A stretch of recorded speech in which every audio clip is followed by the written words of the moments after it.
আসসালামু আলাইকুম। আমি বর্তমানে আছি হোটেল ইলিট কক্স রিসোর্টে, যেটা কক্সবাজারের সাংস্কৃতিক কেন্দ্রের সামনেই অবস্থিত। আজকের ভিডিওতে আমি হোটেল ইলিট কক্স রিসোর্টের একটি এসি রুমের রিভিউ করব। এই ধরনের রুমগুলোতে আপনারা সাধারণত পেয়ে যাবেন একটি বেড, যেখানে দুইজন খুব কমফোর্টেবলভাবে থাকতে পারবেন। এসি থাকায় গরম পড়লেও খুব একটা অসুবিধা হবে না। এপাশে পেয়ে যাবেন আপনারা সোফা, যেখানে চাইলে আপনারা অবসর সময় বসে টিভি দেখে কাটাতে পারবেন।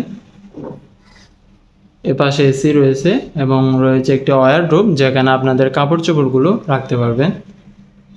এছাড়াও পেয়ে যাবেন আপনারা একটি মিরর এবং একটি এলইডি টিভি, সাথে পেয়ে যাবেন একটি টেবিল, যেখানে আপনাদের প্রয়োজনীয় জিনিসপত্রগুলো রাখতে পারবেন। এছাড়াও এই পাশে পেয়ে যাবেন আপনারা একটি অ্যাডজাস্ট করা ওয়াশরুম, যেটা বেশ পরিষ্কার পরিচ্ছন্ন এবং সাইজেও অনেক বড়। এই রুমের একটা বেস্ট পার্ট হচ্ছে এই রুমটিতে আপনারা পেয়ে যাবেন একটি ব্যালকনি, যেখান থেকে সি ভিউ না পেলেও আপনারা কক্সবাজারের টাউনের একটা ভিউ পাবেন, অর্থাৎ রোডের ভিউটা পাবেন, তবে খুব একটা ভিউ পাবেন না।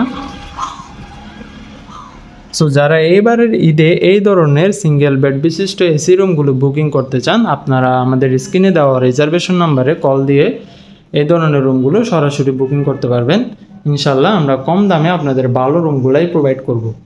তো যারা এই ধরনের ভিডিও আরও পেতে চান বা কক্সবাজারের হোটেল ভাড়া সম্পর্কে আপডেট ভিডিও পেতে চান, আপনারা আমাদের চ্যানেলটি সাবস্ক্রাইব করে রাখুন এবং পাশে থাকা বেল আইকনে ক্লিক করুন। আসসালামু আলাইকুম।